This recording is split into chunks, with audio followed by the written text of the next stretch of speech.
그래서 표준어 규정을 살펴보게 되면은 현재 서울 지역에 살고 있는 교양 있는 사람들이 두루 쓰는 말이 표준어예요. 네, 저는 동아대학교 안태형이라고 합니다. 사투리는 쉽게 말하면은 이제 지역 방언인 거죠.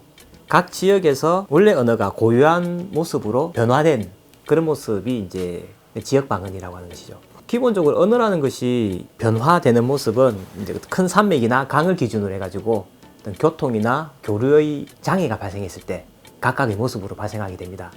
부산 같은 경우에는 낙동강을 기준으로, 그다음에 태백산맥, 요 산맥을 기준으로 해가지고 위쪽에서 자생적으로 이제 변화한 그런 언어라고 보면 되겠죠. 큰 차이는 없어요, 사실은. 왜냐하면 부산 방언 같은 경우에 피난민들이 부산으로 많이 몰려왔어요. 다시금 자기 고향으로 돌아간 것이 아니고 부산에 정착해서 살게 됩니다. 그러다 보니까 전국 각지의 사투리와 부산 사투리가 뒤섞여 버린 거죠. 그래서 부산 사투리 같은 경우에는 아주 고유한 모습은 그대로 남아있다라고 보기 어려운. 예, 그렇기 때문에 크게 보면은 부산 동남 방언은 묶어서 그냥 경상방언 이렇게 흔히 이야기하는 거죠. 완전히 차이가 나게끔 다르지는 않아요. 미묘하게, 아주 미묘하게 걸쳐 있는 것들이거든요.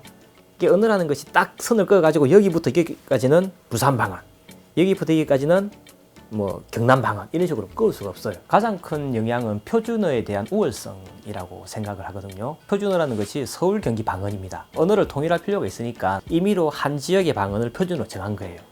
그래서 표준어 규정을 살펴보게 되면은 현재 서울 지역에 살고 있는 교양 있는 사람들이 두루 쓰는 말이 표준어예요. 이게 이제 임의상 그렇게 정한 것이지 어떤 언어적으로 서울 경기 방언이 우수해서 그것을 표준어로 정했다, 그건 아니에요. 예, 근데 사람들이 살다 보면은 아무래도 문화적으로나 경제적으로 수도권이 발달이 되게 되는 거죠. 그럼 자기 지역에 대한 어떤 우월성 이런 것들이 알게 모르게 사람들 머릿속에 자리를 잡게 되는 거고, 예, 그러다 보면은 지방 같은 경우에는 경제적으로 문화적으로 조금 뒤처질 수밖에 없는 거죠. 그다음에 타 지역 언어는 서울 말에 비해서는 조금 우수하지 못하다라는 것들이 머릿속에 생기게 되는 거죠. 언어적으로 보면은 사투리라 해가지고 뭐 질이 떨어진다 혹은 표준어에서 우수하다 이렇게 접근해서는 곤란하고요. 왜냐하면 언어는 다양성입니다.